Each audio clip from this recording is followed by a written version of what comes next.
If we truly want the national renewal that we have been promised and that we have wanted for generations, we need a radical new approach. Neoliberalism is obsolete. The same tired doctrines will no longer be sufficient. It is time for radical change. Where did the social catastrophe of our times begin? The rot started from Thatcherism. Public goods were no longer in public hands. Service quality of water, energy, and railways has declined, and one thing has become abundantly clear: public rights cannot and should not be monetized. People are being enriched upon the suffering of others, just as corporations profited from Nazism, and some today still benefit from the inheritances and rewards of slavery. Nothing really changes, no matter how much things may shift in a different direction. Thatcherism destroyed progressive taxation, and society is now distorted to serve wealth rather than redistribute it. Growth is concentrated in the hands of a few at the cost of our planet. We need a radical change of direction and a recalibration of our priorities. It is clear that market fundamentalism is damaging for society. We need to revive the virtue of the mixed economy and put public goods in public hands. After systematically evaluating where this is viable, here's what I found. Water should not be nationalised.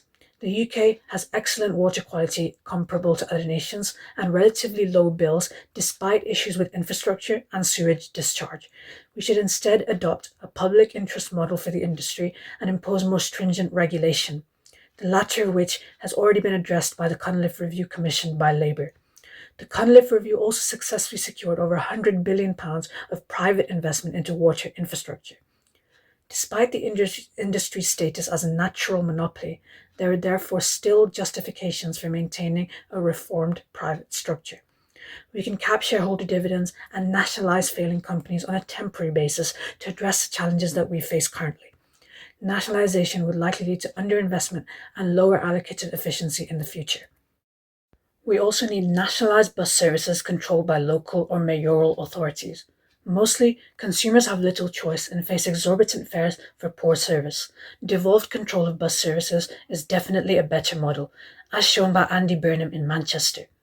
We should also nationalise public EV charging, a surprising one, but currently there are far too many apps and services, and it is far too confusing for consumers, and this hinders access and restricts the pace of the transition to electric vehicles.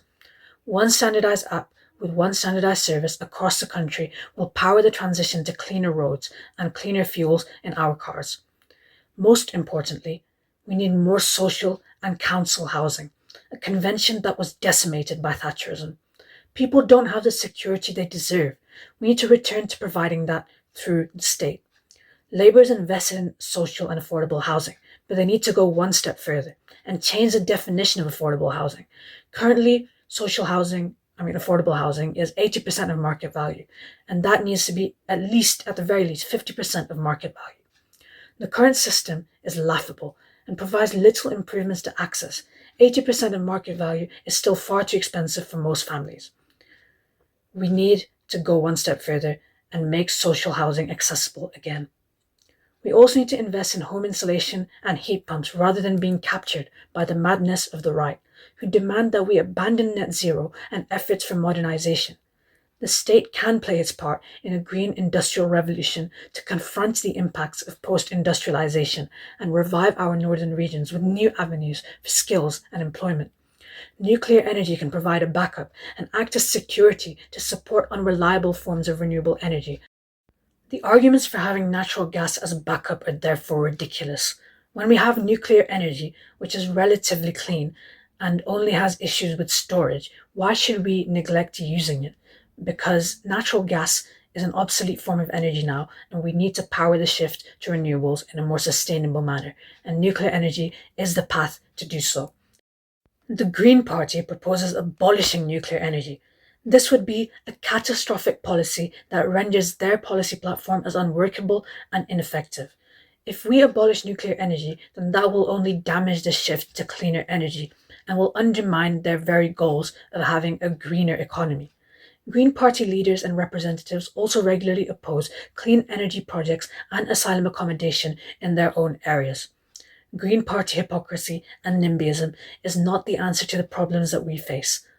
Whilst housing access is the main issue, house building and planning reform is still action that is necessary to complement fundamental tax changes.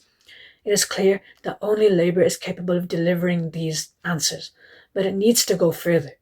We need to revalue council tax bans and even explore a more fair land value tax system. We need to cut and reform business rates to support enterprise and innovation, a measure that Labour has promised but not yet delivered. Stronger carbon taxes and a fair energy transition. That is what we truly need, not unworkable fantasies that are being offered up as panaceas by populists. Welfare reform is a moral duty, but it is not a means to shore up government revenues.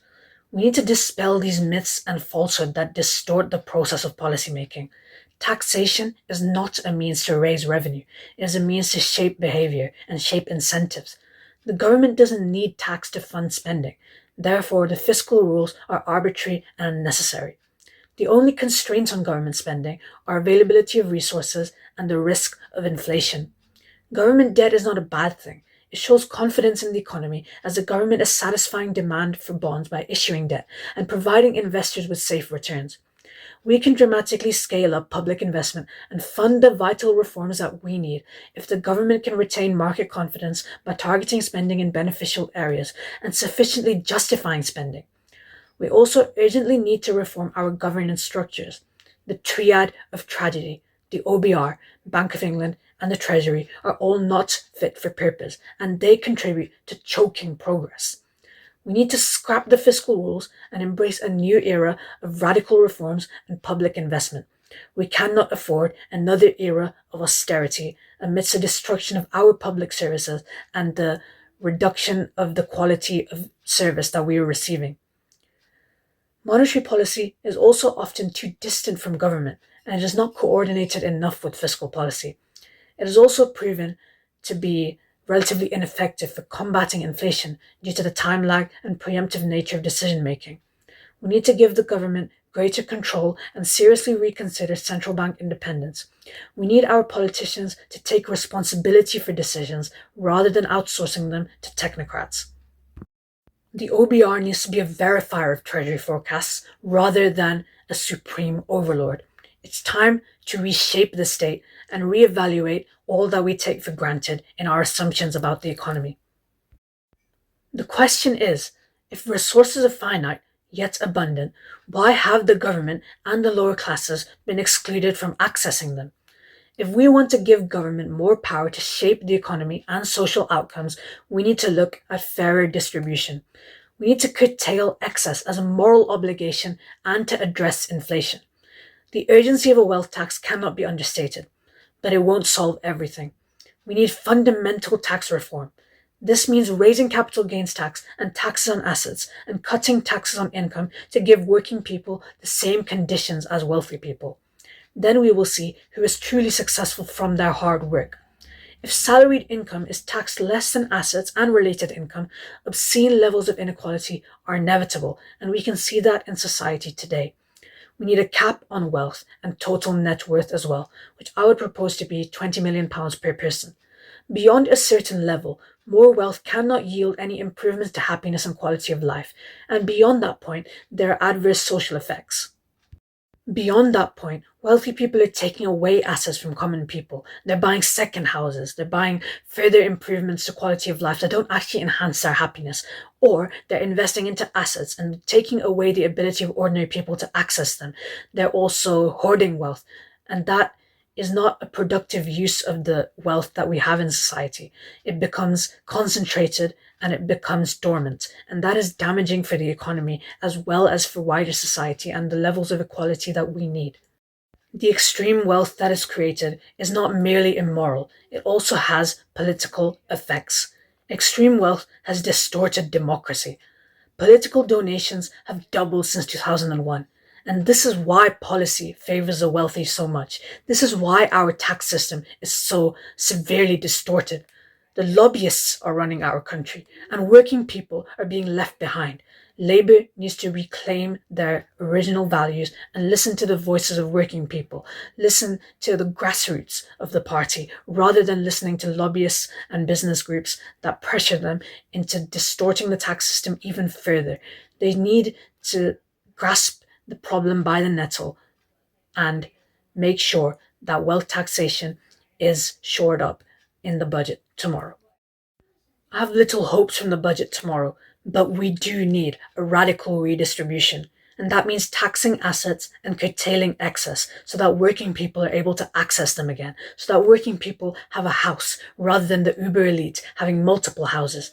Inequality has increased surreptitiously, poverty down, extreme wealth up. Do not let this fool you. Relative poverty has got worse despite extreme poverty declining, because extreme poverty is largely a baseless measure based on very low standards, $2 per day. Extreme poverty reductions cannot legitimately justify capitalism and its discontents. We need to tackle inequality to deal with poverty. They are not standalone issues, they're intrinsically linked. And we need to take a more decentralized, devolved, local approach to poverty prevention. Addressing these challenges is our moral duty, and I will not rest until this is achieved. We also need to consider how we can give working people a stake in their future and in their communities. We need local and national citizens' assemblies. Local citizens' panels would adjudicate on local issues and advise local government decision making, whilst assemblies would advise national government. There would be a statutory requirement for the government to take action on the recommendations that they would give. Referendums are an obsolete democratic instrument. These assemblies would be far more effective. The assemblies would have a diversity of identity, experiences, and opinion to represent the wide range of views across a local community. We need a cap on political donations as well, so that democracy is no longer distorted. And we need a long-term shift to state funding of political parties to eliminate the undue influence that donations can cause. It's time to reclaim democracy from corporate capture. If we do not do this, then the distortions that are present today will become even more pervasive and entrenched in the future. Another big question that the budget would present is, what should the government fund? Released from the arbitrary constraints of fiscal rules, the government can fund urgent social priorities. We can reduce tuition fees for universities and fund crumbling finances simultaneously, because it is an investment in our future, and we need to value our universities that are centers of learning, education, and research. They power the innovation of our future, and we need them if we want the growth that we need desperately. Concurrently, we also have to manage the problem of overeducation. We need to give equal value to the vocations and to university qualifications, and the new V levels and increased apprenticeship funding should help in achieving that. We need to also fund universal free dentistry to prevent the decline in health outcomes that we are seeing. And we need one free eye check per year for adults, because healthcare is a right, not a privilege. The NHS was established upon that principle, and that principle is being eroded by privatization that is inadvertent and under the surface, but it is still happening.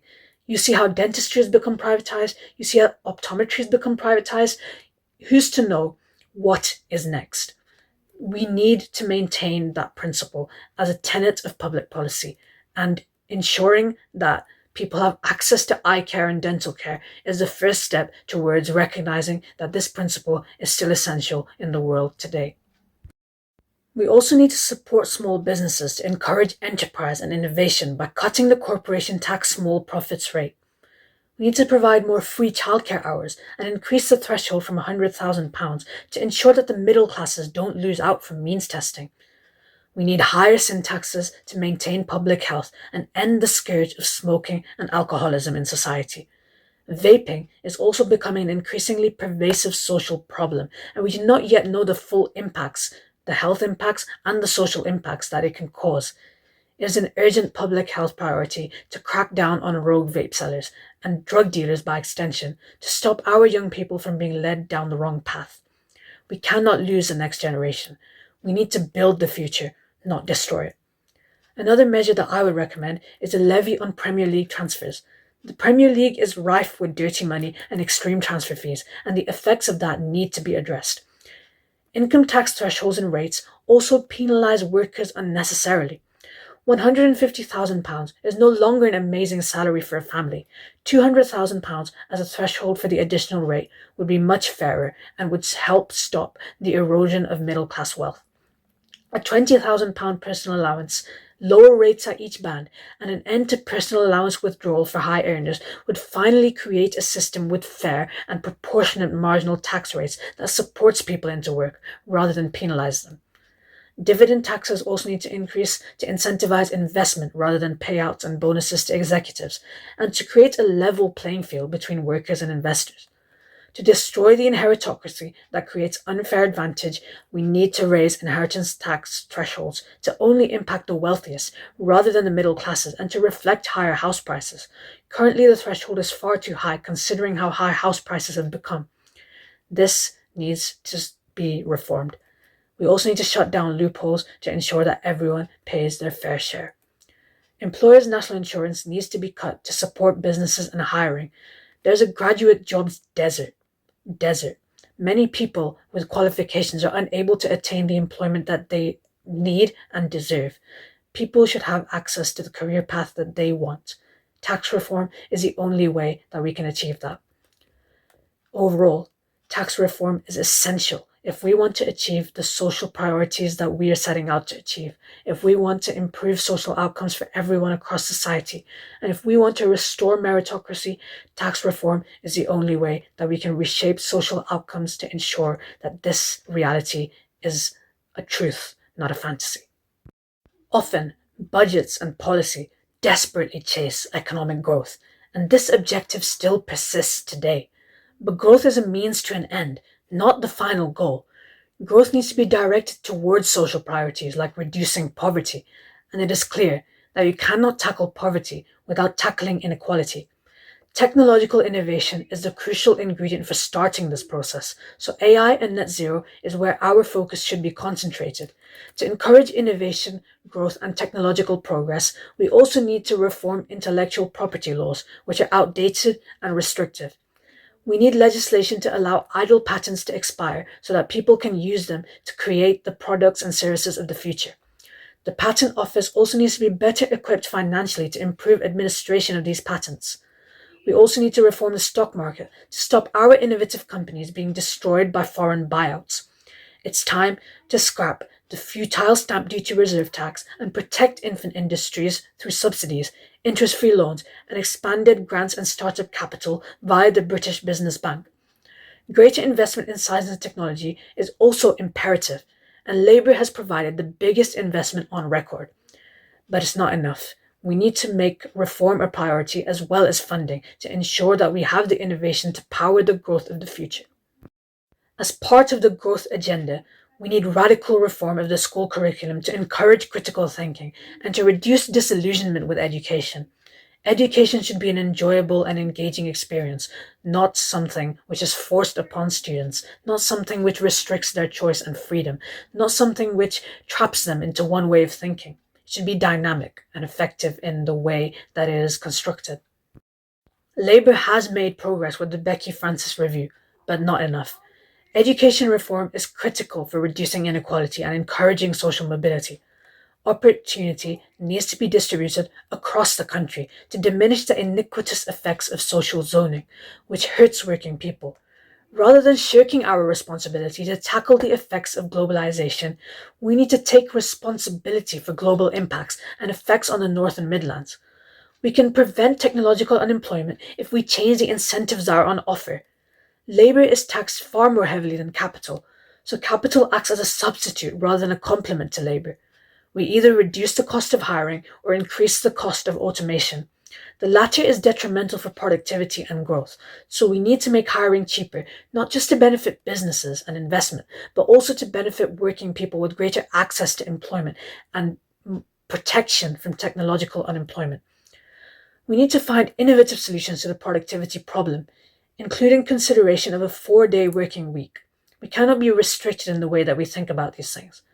The path to sustainable and inclusive growth and higher productivity is in front of us, and we cannot relinquish the opportunity to seize it. We have to abandon the scourge of capital fundamentalism, an ideology that governments pursue far too frequently. HS2 and a new Heathrow terminal will not solve our economic problems. Fundamental reform of the system will.